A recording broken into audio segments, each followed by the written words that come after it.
Okay, the hour's 5:45, having arrived.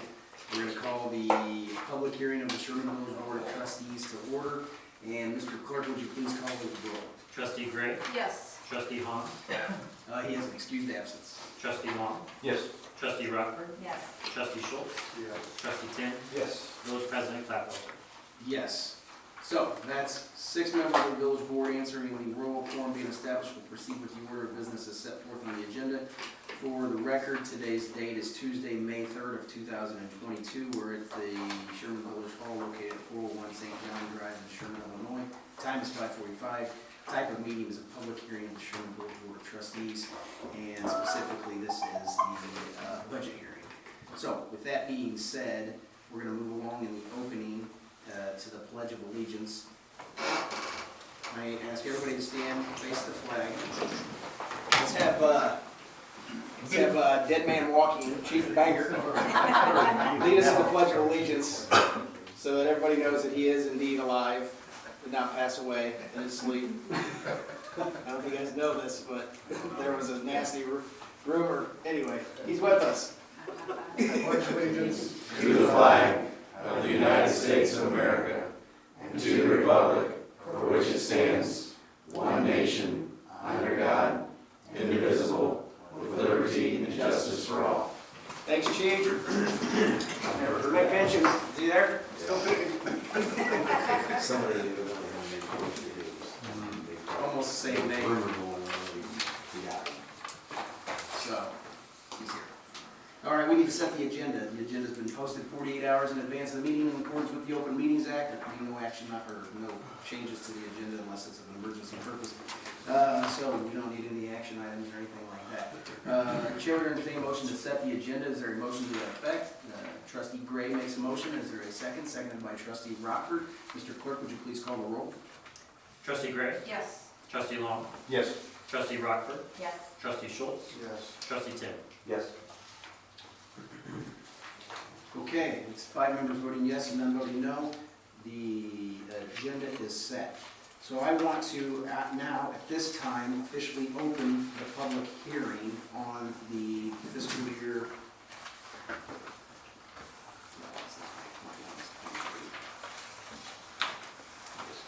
Fiscal year 23 budget and appropriation ordinance. So the time is what? What time is it? 5:51. So 5:51, a public hearing is going to be opened up regarding the fiscal year 23 budget and appropriation ordinance. Item number 1 listed in the public hearing that you're in is the open the public hearing on the tentative budget and appropriation ordinance commencing May 1st, 2022 through April 30th of 2023. And I am actually going to turn the floor over to the administrator and have him brief on the fiscal year 2023 budget, answer any questions the trustees may have. So, the floor is yours. 4-7 no. Anyway, so everybody should have a copy of the tentative budget, which has been on file for over 30 days now. And included in your package also is the capital equipment and vehicle requests that I sent out, and I think I sent it out yesterday. You have a copy of it, an extra copy? It's on the, in the podium, it looks like. Yeah, there's, if you go up to the podium, you have something you need some for. No, Ms. Walden was Yeah. asking for. Didn't see it. Thanks. Yep. So I'll try to go over this category by category, and let me get through it real quick, and if there's any questions, I'll be happy to deal with it. We are not looking at having the board adopt this or whatever the board needed tonight. There are some numbers we're still looking at with the changes and everything, prices being allocated, and some staff changes that are going on within some of the departments. We're going to have to retool some things and look at some numbers and come back to the board with a more final tentative budget for consideration. So if you look at the column regarding the fiscal year 23, you'll notice the revenue side is up, estimated to go up from the previous year. You'll notice primarily that the revenue expense for the park events has gone up by a considerable sum of $150,000 anticipated. And remember, those revenues come from various sources. One is not only the concert events that have done an outstanding job last year. If you remember, I closed the business last year. For the first time in a couple of years, instead of breaking even, we actually made about $30,000, which was a big deal. All those go back into the general fund. This year, we've got not only more events, but we anticipate even greater attendance as far as that's concerned, and greater purchases as a result of that. But also the response to sponsorships. Now, sponsorship dollars on those events also go on this line item, and they're included. They've gone crazy. We've already signed up 4 or 5 new healthy sponsors, and we're looking at 4 or 5 additional in addition to last year. So I think we're going to have a banner year as far as that's concerned, which only helps us with future concerts and events. The other revenue line item in there is also facility rentals at Sherman Village Park. They have absolutely exploded. They've exceeded numbers that were projected when we first started that program, and they're going to exceed our revenue line of building permits again for the second year. People enjoy using the large pavilion next to the playground, and they usually rent half of it, and they have no problem paying the hourly fee, whether they live in the village of Sherman, which is one rate preferred, or whether it's outside of the village of Sherman, paying the higher rate. The other item here you'll see as an increase is the grant income by $100-some thousand. Remember that we still have grant income coming in from the what is that? U.S. Treasury grant? The ARPA. The ARPA. We should be receiving about another $336,000 to even that out from last year. And we're anticipating some additional grant funds to come in, which will go in the grant income line. The loan proceeds, that's only for purposes of accounting more than anything else. Remember, we purchase and we show that on the revenue side. Once we get the loan goes back into this account. That's why that number seems high. And that's for all the equipment and vehicles that are in the capital program as a part of this budget. So that's what we're anticipating coming back once we finance those vehicles and receive that money from the banks, if that makes sense. So you'll see the revenue line is anticipated to go up. As far as the general fund is concerned, the emergency management went up slightly. The results of some maintenance things that need to be done with the sirens. Finance is about the same as with last year. We did receive an increase in our insurance program. It's the first time in the last 3 years through the Risk Management Association. So another $6,000 added to that particular budget. The police line, you'll notice, as oddly as it is, the police line actually went down from the prior year. Salaries are up because we adopted a new salary schedule, but other items are down, which will even it out. So we're actually down on the police side. No, chief, you don't get additional money just because. So good job on that, chief. Public Works budget. There's going to be some changes on the salary side of here. One of the things that we did not anticipate, but we'll have to include as a part of this is, as you know, Bruce Beal has announced his retirement in September. There will be a payout for his accumulated time under the labor contract and other benefits. So we'll have to incorporate that as a part of that. Plus, we're looking at we've been interviewing and looking at new candidates to come aboard to take to replace the 2 full-timers that we left. We do have a couple candidates we're looking at. Brian, we'll get together specifically with you to talk about those candidates in the upcoming months. Again, I'm sure you got a list from Public Works. Can you sit down and talk about that too sometime? Yeah, if you look at the last page of the capital request, that's the one I think they're most motivated to talk about. Okay. And yes, we can, and that's why we're saying we're not bringing this to the board for a vote tonight. Overall, the public works budget is up, as you can see, substantially, primarily because the capital outlay was for all the equipment purchases, which is up substantially. Parks and Recreation Division, again, the largest expense is the park expense revenue line. Remember, we had $250,000 anticipated for the revenue side, and another $210,000 out on the park expense side.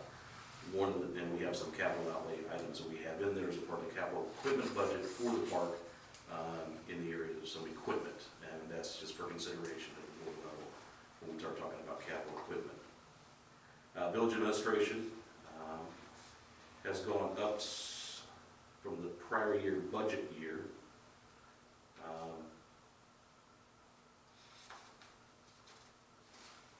I believe that this has gone up primarily because of the TIP. Administrative salaries were taken out of the TIF as allowed and eligible, going back into the general fund. I will have to review that number again, it does seem slightly high. No, I know what it is.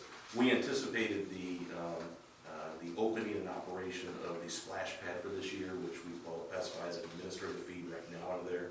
Technically, it would come out of the parks expense line, but we don't have a salary line for that right now dedicated, so we take it out of administration. So that will incorporate two different operations opening, one, the continuation of the concession stand for the summer of '22, as it has was last year, and also the operation of the splash pad. But we don't know whether or not the splash pad is truly going to come online this year, or whether it will truly come online in the year '23. Again, the splash pad only has a lifespan of the summer months. So it's about a 3 to 4 month cycle, and then it shuts down for the next year. And that was the major part of that increase, was staffing for those operations. Engineering expense we're anticipating to be about the same as well as legal. Actually, legal is donating their time this year. Thanks to us. Happy to do so. So you'll see that well, that sounds like an agreement. Probably not legally binding though, as a legal counsel. It's on tape, isn't it? We're gonna ask for his opinion on that. I think he can tell us otherwise.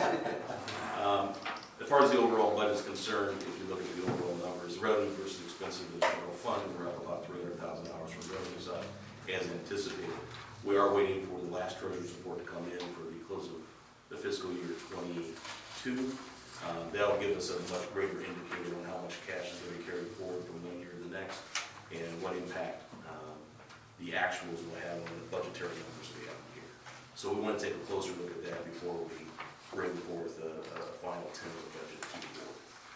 We have until the end of July in which to adopt, and we'll be well versed by that time on presenting some kind of budget. You'll notice that there's some general fund, there's some other funds here as well. Excuse me. The sewer fund. We're not anticipating a considerable amount of this. You'll see there is an increase, mostly because of the outside services.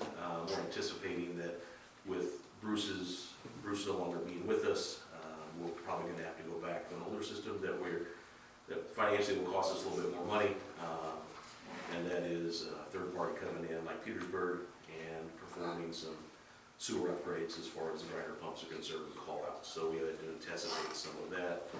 In addition, there will probably be, we still have about 60, I think, to 70 of the grinder pumps, the E1s to install to replace the Meyer pumps, which will make all these numbers come down. So you'll see some capital dollars in here as well.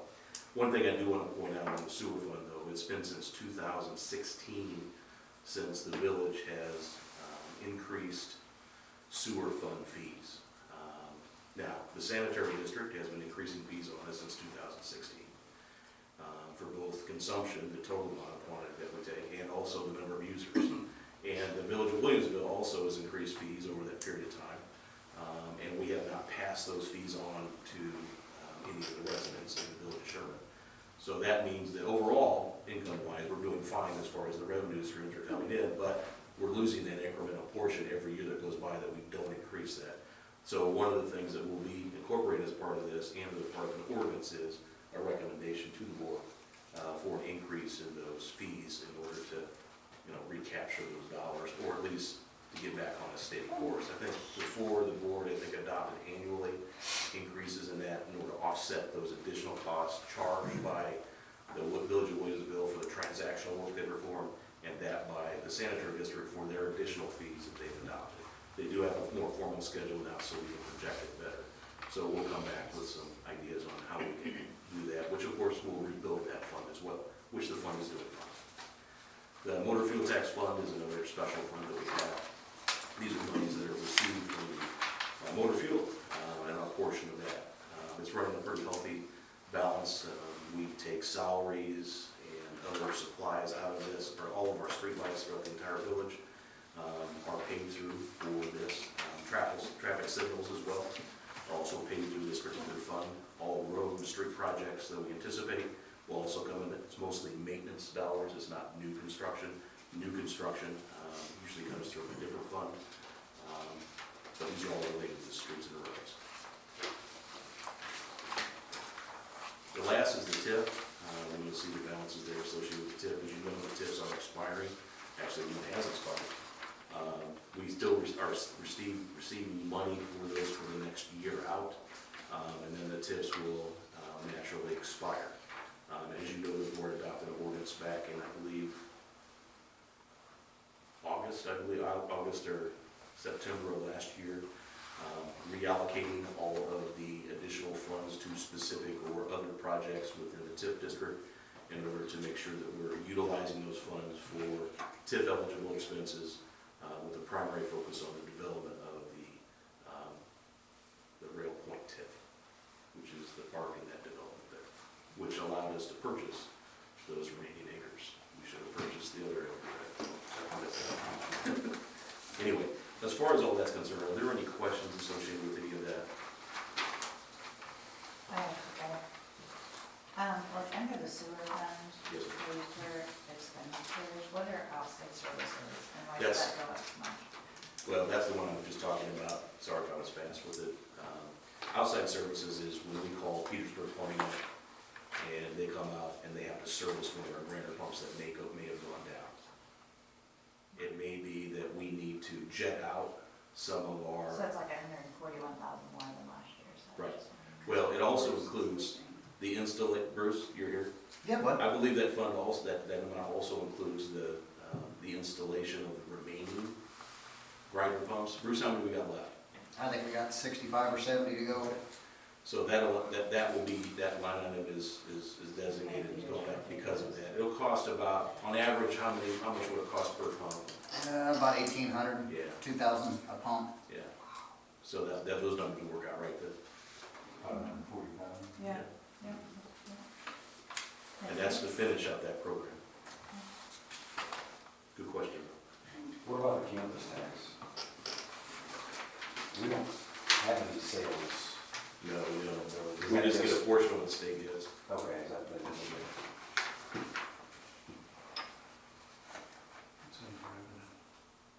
It's on the outlay, that's on the revenue side.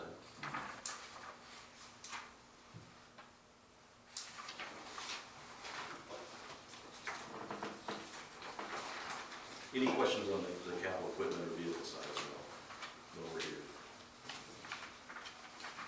These are still under review by the president and staff. Brian will chat as well. That we did put in the international, as you'll see, the guys put that in there for new books, no problem. I understand that they did the old trick, they had you drive it. And they said, what do you think of that? I said, we need a new truck. Yeah. That's pretty smart on Chuck's part, that's smart. They just laughed. The tables for the amphitheater, for the parks, do they include chairs or are they just tables? I didn't know if it says 10 round tables. Yeah, it's actually, they're like they are now, so it's the tabletop, and it's all in one unit. Yeah, It's okay, like the one yeah. we used to get it. No, that's nice, yeah, Yeah. yeah. And that's if we decide to go in a direction for purposes of establishing that's what's food court. Yeah, We have but I mean, I think those would be nice just in general for, Well, it is possible that we might be able to fund that as a part of the overall project, really development of the site improvements as well, but not taking a general fund. and then did we put anything in there for, we talked about Times the two. cameras for the trail. Times two. Is there anything in there for that? Well, we did, I think our biggest focus is not, our thought is, our bigger focus is not on the trail, because there are some complications with how you bring the power to that and establish the Wi-Fi in order to operate. And we looked at that with a couple of different companies. The prices were pretty substantial. We also looked at Sherman Village Board and all the components. We are having issues of vandalism from time to time. Well, I saw that on here. Yeah, That's why I asked. we've had to replace some items. Most of the stuff is covered by insurance, but some are not. Some we have to just replace. But that area, especially with the addition of the splash pad, is going to be necessary to have cameras on a regular basis. CASCOM, starting I think next week, will be bringing fiber from Sebring Road into the amphitheater, and that will help assist not only to have the camera systems operate effectively, but also would help us with maybe even more entertainment value for it. residents are concerned, because you'll have now Wi-Fi capabilities, and then you can take that to the 10th degree. So the only thing that we have on for now is, Cameras for the park, yeah. gotcha. Yeah. By the way, we did order the porta potty for the trail, and we're working with Becky on the pole and the installation of the light as well. Perfect. Thank you. Where's that, what mile marker is that getting put at? Parking lot. One, ground zero. 0.00. Oh, jeez, okay. Just hope you're not on the halfway point. Yeah, and remember, and Trustee Schultz always reminds us, we may approve a budget, we may approve a capital equipment vehicle request, but remember, on these bigger items, you must come back to the board, you must get permission before we actually purchase. I bet I beat you to that. And he's correct. But these are the thoughts of the department directors, this again, the president and the staff need to get together, Brian, with your groups. Yeah. Brian, on the snowplows, Yes. why is one international and why is one of, I assume, a Ford? Wouldn't they both be the same? Well, one's like the pickup truck, right, basically, right, the F-150 or the 650. It's a It's bigger, a bigger, the 650 SOX, yeah, it's, yeah, like an enlarged yeah, truck. Okay, so one's bigger. yeah.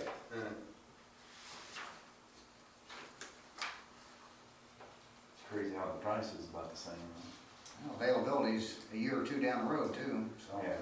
Yeah, I ran into a dealer just the other day, put a quote on it, and he said, "You guys pulling the trigger on that?" I said, "Not yet." He goes, "You guys might miss the mark." Yeah. They're not manufacturing those chips, are slowing everything down. If we can find something that someone else has, it's probably gonna be best off, but in the long run, it's not. But we'll figure it out as we go along. Everybody's going through the same struggles we are.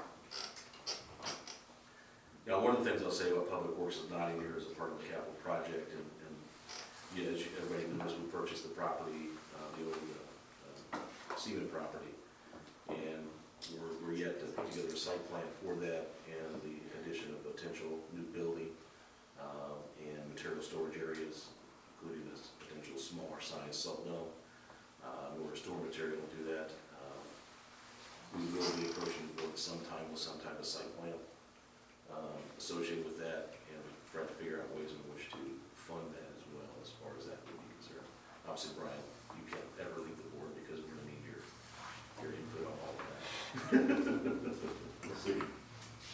But anyway, that's just food for thought as we begin to think about it.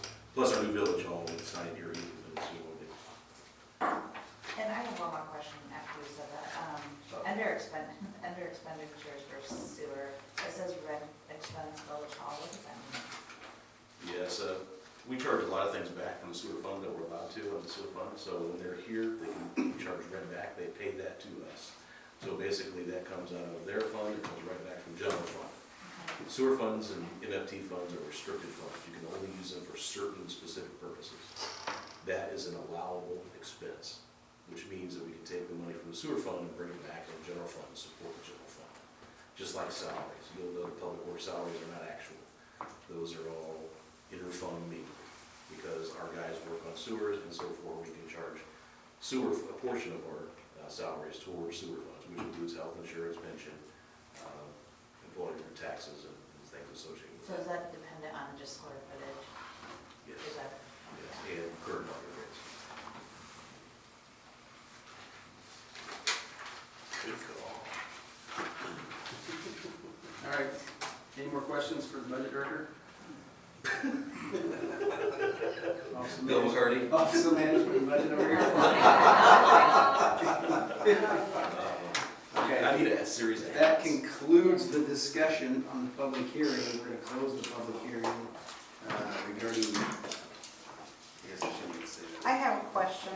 that. Hang on, Ms. Walden. We're going to go to public comment. And then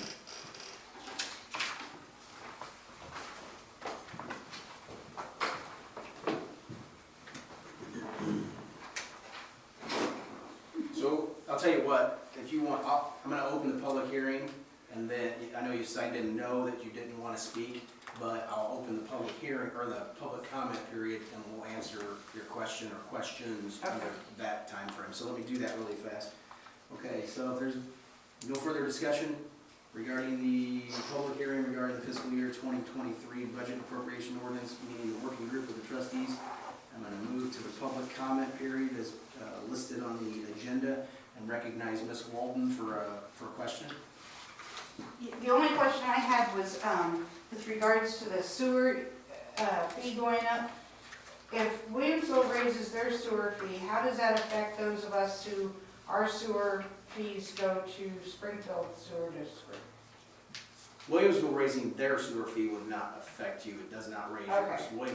The Village of Sherman sets the sewer fee within our corporate boundaries. So the village board would have to increase the sewer fee on houses within the Village of Sherman for your fee to go up. It does not matter what they do regarding their sewer fee. And actually, they have their own sanitary system, latrine style system, lateral system, you know, located within the corporate boundary of the Village of Williamsville, whereas we are part of the Water Reclamation District.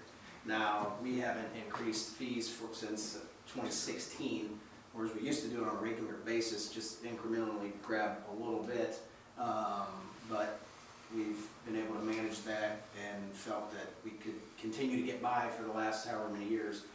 There is a certain point in time where you have to consider, you know, if you're doing more harm than good by not increasing that. So we need to start thinking potentially about doing something small to capture something going forward.